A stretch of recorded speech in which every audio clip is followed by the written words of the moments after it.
Episode 1 सृष्टि की उत्पत्ति और भगवान शिव का अनादि स्वरूप।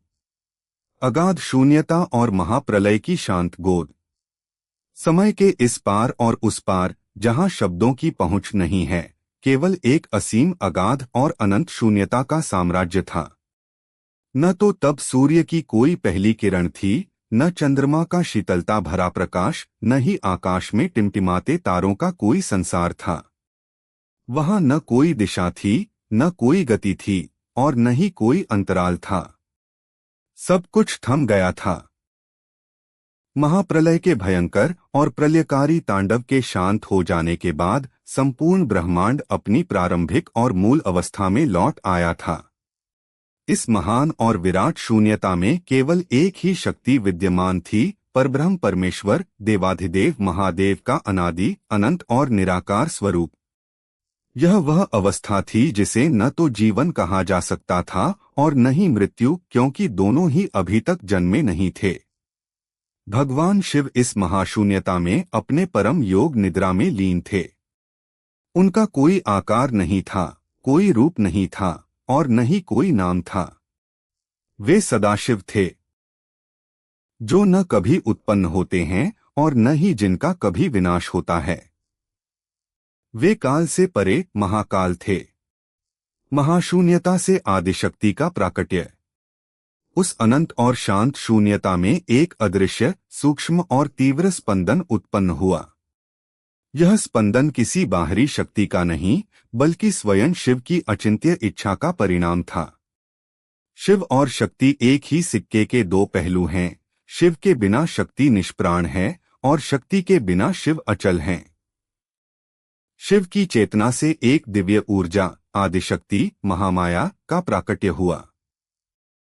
यह शक्ति ब्रह्मांड की जननी, प्रकृति और चेतना का मूल स्रोत थी। आदिशक्ति के प्रकट होते ही उस असीम शून्यता में मानव जीवन के पहले बीज का अंकुरण हुआ। आदिशक्ति ने सप्रेम और विनम्र भाव से उस निराकार महायोगी शिव से निवेदन किया, हे प्रभु, यह संपूर्ण शून्यता कब तक ऐसे ही शांत और निष्क्रिय रहेगी? क्या इस विराट सन्नाटे में जीवन के रंगों का संचार नहीं होना चाहिए? क्या इस अनंत आकाश में रचना के नए इतिहास नहीं लिखे जाने चाहिए? भगवान शिव ने अपने नेत्र खोले, जो संपूर्ण ब्रह्मांड के खुलने और बंद होने के समान थे। उनकी मंद मुस्कान ने उस ठंडी और अंधकारमय शून्यता में एक अद्भुत और अलौकिक चेतना भर दी। उन्होंने अपनी योग दृष्टि से संपूर्ण ब्रह्मांड की परिकल्पना की और आदिशक्ति से कहा, हे देवी, रचना का यह चक्र अनादि और अनंत है। अब समय आ गया है कि इस शून्यता को रूप, रस, गंध और जीवन से भर दिया जाए। सृष्टि का यह पहिया अब अपनी गति पकड़ेगा। त्रिमूर्ति का सृजन और ब्रह्मांडीय शक्तियों का विभाजन। सृष्टि के इस विशाल यज्ञ को सुचारू रूप से चलाने के लिए भगवान शिव और आदिशक्ति ने अपने ही स्वरूप से तीन महान शक्तियों, देवताओं की रचना की, जिन्हें ब्रह्मांड की त्रिमूर्ति कहा गया। ब्रह्मा जी, सृजन के देवता। शिव ने अपनी ऊर्जा से ब्रह्मा जी को प्रकट किया और उन्हें यह महान उत्तरदायित्व सौंपा कि वे इस खाली शून्यता में नए लोकों, ग्रहों, नक्षत्रों और जीवन के विभिन्न रूपों, पेड़ पौधों, जीवों और मनुष्यों की रचना करें। ब्रह्मा जी के हाथों में सृजन की शक्ति दी गई। विष्णु जी, पालन के देवता। सृष्टि के उत्पन्न होने के बाद उसके संरक्षण और सुचारू संचालन के लिए भगवान विष्णु का प्राकट्य हुआ। विष्णु जी को पालनहार बनाया गया, जो समय समय पर धर्म की रक्षा के लिए और ब्रह्मांड में संतुलन बनाए रखने के लिए विभिन्न अवतारों में धरती पर अवतरित होने वाले थे। रुद्र रूप, संहार और पुनरुत्थान के देवता। सृजन और पालन के साथ साथ परिवर्तन का नियम भी अनिवार्य था। जो उत्पन्न हुआ है उसका अंत होना भी सत्य है, ताकि फिर से नए का सृजन हो सके। इस कार्य के लिए स्वयं शिव ने अपना रुद्र स्वरूप धारण किया, जो प्रलय और संहार के देवता बने। ओंकार, ओम की गूंज और प्रथम ब्रह्मांडीय नाद। सृष्टि के आरंभ से ठीक पहले, जब ब्रह्मा, विष्णु और रुद्र अपने अपने कार्यों को लेकर असमंजस में थे कि इस विशालकाय ब्रह्मांड का आरंभ कैसे किया जाए। तब भगवान शिव ने अपने डमरू का प्रथम नाद किया।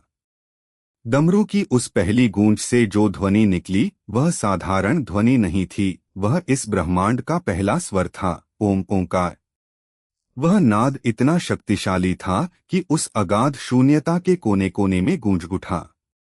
इस पवित्र नाद की कंपन से ही पंचतत्वों क्षिति, पृथ्वी, जल, पावक, अग्नि, गगन, आकाश और समीर, वायु का सूक्ष्म रूप से निर्माण हुआ।